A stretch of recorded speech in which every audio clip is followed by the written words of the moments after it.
Hi guys, welcome to under achiever. ये जो हमारी कोशिश थी अंडर अचीवर की, ये एपिसोड 5 पे आ गई है। इसका 5वां मुकाम आ चुका है आज। और आज जहाँ पे हम लोग शूट कर रहे हैं, एक स्टूडियो में शूट कर रहे हैं, उसी बंदे के स्टूडियो में शूट कर रहे हैं जिसका हम आज इंटरव्यू लेने वाले हैं। वो है ऋषभ जैन। ऋषभ जैन, आ जाओ इधर। उसी ने मेरा शॉट सेटअप किया है, कैमरा सेटअप किया। आप जैसा भी फ्रेम हो, अब उसको गालियां देना, मेरे को मत बोलना कुछ भी, ठीक है? हाँ। और मेरे साथ आज फिर मेरा पुराना गेस्ट जुड़ रहा है। मेरे को बोल रहा है कि मैं बाद में आऊंगा, लेकिन मैं अभी बुला रहा हूँ उसको। तो वापस मैं बुला रहा हूँ हैप फैला अंकुर पांडे को। हैप फैला। हाँ, आप इसका इंस्टाग्राम वगैरह चेकआउट कर लेना। हैप फैला। हाँ, अभी कुछ इसके 1000 फॉलोअर हुए तो बहुत ब्रैग कर रहा था। अरे आज का जो मेन गेस्ट है उसका तो इंस्टाग्राम नहीं है। इंस्टाग्राम पे ये नाम से है डोप जैन। एक्चुअली में वो डोप नहीं है, वो डीओपी जैन है। ओके, तो उसका क्या मतलब है? DOP means director of photography. Oh my God, oh my God, बहुत हेवी टर्म है ये। उसने एक अपनी आइडेंटिटी चुनी है, वो है एक डायरेक्टर ऑफ फोटोग्राफी वाली आइडेंटिटी, मतलब एक सिनेमेटोग्राफर वाली आइडेंटिटी, और वो उसको अपनाता भी है। तो आज हम यही जानना है कि क्या मायने हैं इस दुनिया के, इस शब्द के, इस इंसान के, और हमारी जिंदगियों से कैसे मतलब मुखातिब हुआ ये, वो सब मायने हम लोग आज जानेंगे। तो डीओपी जो तुमने नाम रखा है, डायरेक्टर ऑफ फोटोग्राफी, वो किस बेसिस पे रखा है और तुमने क्या किया है जो अभी भी तुम अंडर अचीवर के इस एपिसोड में आ रहे हो? ऐसा क्या किया तुमने? तो मैं एक एक करके जवाब देता हूँ कि डीओपी क्यों रखा है और किस बेसिस पे रखा है। तो डीओपी, जैसे मैंने बताया, डायरेक्टर ऑफ फोटोग्राफी। तो इवेंचुअली मैंने इसमें कोर्स किया है फिल्म मेकिंग के अंदर, स्पेशलाइजेशन इन सिनेमेटोग्राफी। तो वो मेरा पैशन है, सिनेमैटिक वीडियोस बनाना, ब्यूटीफुली किसी स्क्रिप्ट को प्रेजेंट करना, वो मेरा काम है। तो इस बेसिस पे मैंने डीओपी नाम रखा है, और मेरे पास उसके बाद उसका प्रमाण पत्र भी है। ओके, इनकी भाषा बिल्कुल सर्टिफिकेट भी है कि I am a certified cinematographer. तो प्रॉपर कोर्स करा है इसके पीछे? प्रॉपर कोर्स किया है, प्रॉपर। एंड इवेंचुअली मेरे उसमें मैंने काम भी किया हुआ है, तो मेरे पास मतलब प्रूफ भी है कि हाँ भाई, मैं अपने आप को एज अ डीओपी कह सकता हूँ। मतलब तुम कह रहे हो कि हाँ, मतलब मेरा बस ब्लू टिक आना बचा है, बाकी तो सब सेट है। ब्लू टिक के भूखे नहीं है भाई। वो लोग जो चाहते हैं कि आगे चल के बड़ी फिल्मों में और ओटीटी कंटेंट में आए, please follow DOP Jain on Instagram and Rishabh media works भी है ना, ऋषभ जैन मीडिया वर्क्स। मैं कह रहा हूँ कि मतलब जब हम कुछ ऐसी अनयूजुअल सी पढ़ाई पढ़ते हैं तो घर वालों की तो वो तो क्लीशे हो जाएगी बात कि मतलब वो लोग का आता है कि यार ये क्या कर रहा है तू। लेकिन तेरे लिए कितना इंपॉर्टेंट था इस कोर्स को करना, और तेरे लिए कितना जरूरी था कि मैं इस चीज को चुन के इसको कुछ करूं इस और ये आया कहाँ से दिमाग में? तू कोटा जैसे छोटे शहर में रह रहा है, ये जवानी है दीवानी देख के तो नहीं आया? नहीं, तू खुद को बहुत पुराना है, बनी तो नहीं समझ रहा तू खुद को? मैं मेरी 15 साल पुरानी, जब तो बनी ये सब कुछ भी नहीं आया था, तब की मेरे, जब हमारे पास वो छोटे वो फोन होते थे नोकिया में, कैमरा वाले, तब की स्टिल मेरे पास इमेजेस हैं। मैं फोटोग्राफी से मैंने स्टार्ट किया था। इवेंचुअली करते करते कॉलेज टाइम में जब मैं आया, मैं फोटोग्राफी करता था, बहुत सारे सेमिनार्स अटेंड करता था, मैं कंडक्ट भी करता था। एक्चुअली मैं अपनी यूनिवर्सिटी का जो क्लब था, फोटोग्राफी क्लब, शटरबक्स क्लब करके था, उसको मैनेज करता था। उसके अंदर मतलब secretary type, I was secretary of the, मतलब यूनिवर्सिटी में तेरा कोई क्लब था और तू उसमें एक अच्छा मुकाम हासिल कर रखा था यूनिवर्सिटी में, और सब जानते थे अरे वो लड़का, आओ फोटो खींच लो, हमारी ले लो। अच्छा, एक रंग दे बसंती देखी होगी, रंग दे बसंती फिल्म, उसमें एक बहुत आइकॉनिक सा डायलॉग है उसका, आमिर खान का, कि वो पूछती है उसकी जो मतलब वो होती है, जो गर्लफ्रेंड बन रही होती है, एस्पायरिंग गर्लफ्रेंड होती है, जो वो पूछती है, जो फॉरेनर होती है, पूछती है कि यार तुम क्या बोलते हैं, तुम यूनिवर्सिटी छोड़ क्यों नहीं रहे हो? तुम 8 साल हो गए तुम यूनिवर्सिटी में पढ़े हुए, तुम यूनिवर्सिटी छोड़ क्यों नहीं रहे हो? तो कहता है कि टीजे की औकात ही उसकी यूनिवर्सिटी में है, टीजे की बाहर औकात ही नहीं है। कि मेरी अंदर मेरे को जब भी कोई लफड़ा होता है सब मेरे पास आते हैं, या कोई भी प्रॉब्लम होती है मेरे पास आते हैं, तो मेरी टीजे की औकात है। तो हम लोग सब टीजे हैं। हम क्या चाह रहे हैं कि हमारी वो जो कॉलेज या हमारे शहर या हमारे घर में जो हमारी औकात है, वो हमारी औकात बाहर ही बने। कि मतलब तूने जैसे ये चुना तो तुझे अपनी बाहर औकात बनानी थी, एक यही होगा, या कुछ और फलसफा था इस चीज का? औकात बनाना तो बहुत बाद में आया इवेंचुअली, वो है चीज, बट वो इनिशियल स्टेज में नहीं था। इनिशियल स्टेज में ये था कि ये चीज को करने में मुझे बहुत मजा आ रहा है। आप जब स्टार्टिंग में कुछ चीज चालू करते हो तो आपको ये नहीं पता होता है कि इसका अल्टीमेट रिजल्ट क्या होगा।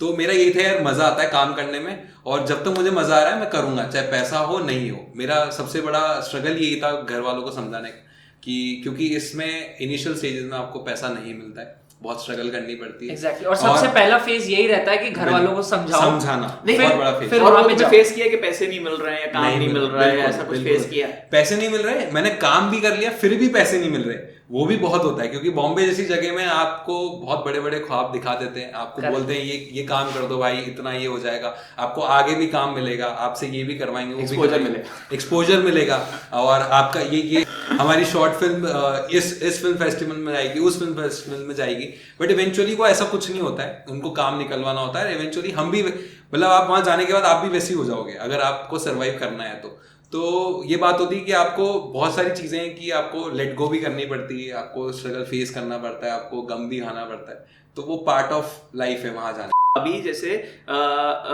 तूने एक डिग्री ले लिया है, अब तेरे ऊपर प्रेशर होगा कि मेरे को इस डिग्री को जस्टिफाई करना है, करेक्ट, दुनिया के लिए, खुद के लिए, कभी कभी खुद के लिए भी होता है, तो उसको जस्टिफाई करने का कितना प्रेशर आ जाता है क्योंकि क्रिएटिव फील्ड है, तो अब लोगों का भी होता है अच्छा तू तो कुछ बनने गया था ना, क्या हुआ तेरा, और वो भी छोटे शहर से बड़े शहर में जाना, छोटे शहर में जर्नी क्या थी एग्जैक्टली? आप छोटे शहर से निकलते हो, वापस आते हो, वही चेहरे वैसे ही होते हैं।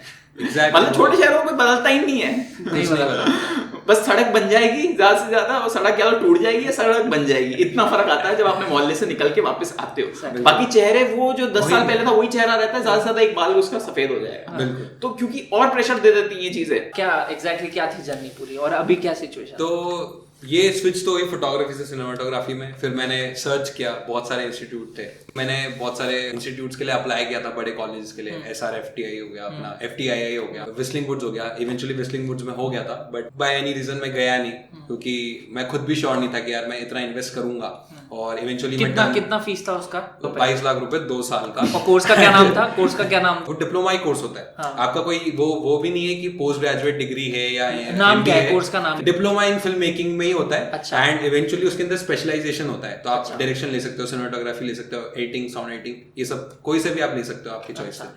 तो फिर वो मैंने सोचा कि वो नहीं करता हूँ। बाय द टाइम जब तक मैं सोच रहा हूँ, मैं पैशनेट हूँ, मेरे को लग रहा है कि यार मैं ये कर सकता हूँ, तो क्यों ना नॉर्मल कोई प्राइवेट इंस्टीट्यूट से करता हूँ जहाँ पे मेरे को फीस भी इतनी लगेगी, बट एक बेसिक एमेच्योर लेवल की मुझे नॉलेज मिल जाएगी और एक्सपोजर मिलेगा इस फील्ड में। और क्या नाम था उस इंस्टीट्यूट का, कितनी फीस थी और क्या एग्जैक्टली कितने साल का कोर्स था उधर? मैंने किया है DA फिल्म अकेडमी से, जो कि अंधेरी वेस्ट में है, एंड मेरी जो फीस थी वो अराउंड 2.5 lakhs थी इसकी रेंज में। इवेंचुअली उसके अंदर आपके अलग अलग चीज के फिर अलग अलग एडिशनल कॉस्ट हो जाती है, आप प्रोजेक्ट्स करते हो, और ये 1 साल का कोर्स था? ये 1 साल का कोर्स है, 2.5 lakhs ही मानो आप। Okay, 2.5 lakhs for 1 year। ये सर्टिफाइड कोर्स था, सर्टिफिकेट इन फिल्म मेकिंग, हाँ, and specialisation in cinematography. Okay, exactly. और ये है कहाँ पे ये एकेडमी? अबे अंधेरी बोला तो इतनी 4 बार उसने। अंधेरी में किधर यार? अंधेरी वेस्ट। ठीक है, मैं भी जाऊंगा। मैं मुंबई का टिकट कटा रहा हूँ इस इंटरव्यू के बाद। तो यही है, बहुत अच्छे टीचर्स थे मेरे एक जो गुरु थे, टीचर थे, सिनेमाटोग्राफर राफी मोहम्मद है, जिन्होंने रजत कपूर के साथ बहुत सारी फिल्में बनाई है। मैंने अभी देखी थी मिक्स डबल्स, उसमें शायद उन्होंने, हाँ, मतलब इवेंचुअली बहुत सारी, जैसे अपने आंखों देखी और वो सब उन्होंने ही सिनेमाटोग्राफर वही थे उसमें, तो बहुत अच्छी अच्छी मूवीज निकाली, तो वो थे, बहुत अच्छी तरह गाइड किया उन्होंने सिनेमाटोग्राफी के लिए भी, film making as a industry में कैसे आप घुस सकते हो, कैसे काम कर सकते हो। So if you enter the industry right now, तो क्या पोजीशन रहेगी तेरी वहां पे? अगर मैं जाता हूँ तो इवेंचुअली आपको कुछ भी बना सकते हैं, क्योंकि ये एडी बना सकते हैं, असिस्टेंट डायरेक्टर बना सकते हैं। एक्चुअली मेरा फील्ड सिनेमाटोग्राफी है, तो उसके अंदर AC बनूंगा मैं, अगर बनूंगा तो असिस्टेंट सिनेमाटोग्राफर। ओके। या फिर आप लाइटमैन, गैफर होता है, लाइटमैन होता है, ये भी बहुत बड़ी बड़ी पोजीशंस होती है। सिनेमाटोग्राफर और डायरेक्टर, ये दोनों में क्या डिफरेंस हो गया? सिनेमाटोग्राफर डायरेक्टर जो होता है, आपके पास स्क्रिप्ट आती है, तो स्क्रिप्ट को कैसे ऑन बोर्ड लेके आना है, एक्टर से एक्टिंग करानी है, जो सीन्स है उसको कैसे शूट करवाना है, वो सब डायरेक्टर डायरेक्ट करता है। तूने एक वो कोर्स किया, एक वो उस जगह में काम किया, और उसके बाद कई सारे प्रोजेक्ट भी किए फ्रीलांसिंग वाले। बिल्कुल। उसमें पैसे मिले तेरे को? बहुत समय मिले, बहुत समय नहीं भी मिले। कितने पैसे मिल जाते हैं फर्स्ट प्रोजेक्ट में, कितने मिल जाते हैं? ये इट डिपेंड्स कि आप म्यूजिक वीडियो कर रहे हो तो आपका बजट अलग होता है, ये आपके ऊपर डिपेंड करता है कि आप अपनी कितनी वैल्यू आप अपनी रखते हो और किस तरह का काम आप सामने वाले को दे रहे हो। तो इवेंचुअली आपको यार मैं ना करके भी अगर बताऊं, अगर किसी को कमाने सिनेमाटोग्राफी में, मैं मेरी बताऊं, मैं लास्ट जो कमा रहा था पर डे आप 8 to 10,000 कमा सकते हो। इतनी शुरू में बिल्कुल इतना है एरिया, उसके अंदर स्कोप है कि आप 8 to 10,000 एक दिन का निकाल सकते हो। बट बात वहीं आती है कि ये सब फ्रीलांसिंग है, ये सब ऑन द गो है। अगर आपको शूट मिल गया, आप महीने के 4 दिन शूट कर रहे हो तो वो सिर्फ 4 दिन कमा रहे हो, बाकी के दिन 26 दिन आप घर में बैठे हुए हो। तो ये सीन्स होते हैं क्योंकि ये कोई फिक्स जॉब नहीं है, ये आपको प्रोजेक्ट टू प्रोजेक्ट मिलता है। और काम भी इस तरीके से मिलता है कि भाई आपका नेटवर्क अच्छा है या आपकी जान पहचान, मेन काम तो यही रहता होगा। आपका प्रोफेशनलिज्म कैसा है। अब तूने मेरे को कहा कि ना तूने ये भी देखा है वहाँ पे बहुत सारे स्कैम्स भी चलते हैं। जैसे कई लोगों ने तेरे से काम भी करवा लिया, पैसे भी नहीं दिए। बहुत ठीक है, कई इंस्टीट्यूट है जो मतलब सिर्फ एक स्टूडियो के, और वो बोलते हैं कि हम मास्टर क्लास कर रहे हैं यहाँ पे, हम ये भगवान जाने क्या कर रहे हैं, और पता नहीं यूडेमी कोर्स करवाते हैं फिर वहाँ 400 रुपए वाले। तो ये सब भी बहुत चलता है। अब हम लोग को अक्सर लोगों गिला शिकवा ये रहता है कि अरे अनुराग कश्यप अपना उसका एक डीओपी है, जय ओझा होगा या कोई ऐसे एक और होगा, वो नए लोगों को काम नहीं देगा, वो तो उनको यूज करेगा। या करण जौहर है तो करण जौहर, विनोद प्रधान या जो भी अनिल मेहता जो सेट मतलब पहले से हैं लोग, या जो 1-2 स्क्रिप्ट राइटर हैं जो एवरेज लिखते हैं, मतलब मैं नाम नहीं लूंगा, ले लेता हूँ तो जो एवरेज लिखते हैं और उन लोगों को ही काम मिल रहा है, वो बार बार मिल रहा है। मैंने जैसे एक और एग्जांपल देता हूँ, जैसे परिणीति चोपड़ा की भी film I the girl on the train, एकदम फ्लैट फिल्म थी वो, ठीक है ना, लोगों को पसंद आई, रॉटेन टोमेटो भी उसका बेकार है। नेक्स्ट उसकी फिल्म आई साइना, वो थिएटरों में रिलीज हुई है, चली नहीं ना, डिस्ट्रीब्यूटर को नुकसान, सबको नुकसान, मतलब एक कोई फिल्म से फर्क भी नहीं पड़ा बिल्कुल। अब उसको एक तीसरी फिल्म भी मिल गई और सेम डायरेक्टर से बना, तो इन लोगों को बार बार प्लेटफॉर्म मिल कैसे रहे हैं इन लोगों को वो कैसे मिल रहे हैं। और प्लस जैसे अब मैंने बोला वो डायरेक्टर परिणीति चोपड़ा के साथ फिर काम कर रहा है। अब वो क्या, अब जब वो फिर काम कर रहा है तो वो ना क्या कर रहा है, वो नए लोगों को चांस नहीं देगा उस चीज में, या किसी और एक्टर को चांस, चाहे मैं कह रहा हूँ कि नए नहीं तो कम से कम तापसी पन्नू को मिलता नया कैरेक्टर वो कुछ करने को, या किसी और एक्ट्रेस को मिलता है, तो एक एक्ट्रेस का चांस खो गया उस केस में। और ये भी हो सकता है वो जब फिल्म बनाएगा तो वो 4 लोग जो पिछली फिल्म में यूज किए थे उन्हीं को यूज करेगा, मतलब उस चीज में गलती नहीं है। पर उस चीज में क्या होता है कि जो नया जैसे तू एक डीओपी है जिसपे अभी किसी ने गैम्बल नहीं किया तो उसको तेरे को चांस भी नहीं मिलेगा प्रूव करने का खुद को। ये लोगों के गिले शिकवे भी होते हैं। पर तूने कहा कि ये स्कैम भी चलते हैं जहाँ पे लोगों ने ऐसा किया कि पैसा नहीं दिया तेरे को, या पैसा ले लिया काम नहीं किया, ऐसा भी होता है। तो वो क्या क्लोज निट हो जाती है फिर इंडस्ट्री, मतलब क्योंकि ट्रस्ट नहीं है ना किसी में भी किसी पे, तो ट्रस्ट नहीं है इसलिए वो एंट्री बैरियर्स हो जाते हैं। हाँ, मतलब आप एग्जैक्टली बहुत फ्रीली एंटर नहीं कर सकते। तो लोगों के गिले शिकवे ये रहते हैं कि हम लोग को काम नहीं मिल रहा, क्योंकि ये काम दे नहीं रहे, उन्हीं के साथ काम करे जा रहे हैं जो 20 साल से 30 साल से लोग हैं। तो इसमें गलती किसकी है, तुझे क्या लगता है? और क्या काम मिलना मुश्किल है बॉम्बे में या आसान है एज अ सिनेमेटोग्राफर? तो पहली बात तो मैं बताऊंगा कि मैं जिस माइंडसेट से गया था, मैं ये बिल्कुल सोच के नहीं गया था कि मैं बॉलीवुड में एंट्री करूंगा और मैं बड़ी पिक्चरें बनाऊंगा, डीओपी बनूंगा। इवेंचुअली करना है, किसको नहीं करना है। अगर कोई इस इंडस्ट्री में गुस्सा है तो कोई भी हो, अगर छोटा से छोटा आर्ट है, ख्वाब तो है ही सबका, कहीं एक पिक्चर में क्रेडिट्स में, पोस्ट क्रेडिट्स में मेरा नाम आ जाए, ठीक है। बट मेरा नहीं था ये सीन, मेरा ये था कि यार ये काम करना है मुझे, चाहे बॉलीवुड में नहीं करना, उसके बाहर करना है, क्योंकि ये इंडस्ट्री सिर्फ बॉलीवुड तक सीमित नहीं है। अगर मेरा काम देखा जाए तो कॉर्पोरेट वीडियोस होती हैं, आपकी म्यूजिक वीडियोस होते हैं, शॉर्ट फिल्म्स होती हैं, एड्स होते हैं। एड इंडस्ट्री इतनी बड़ी है, मैं एक्चुअली सच बताऊं तो मेरे को एड इंडस्ट्री में ही जाना था।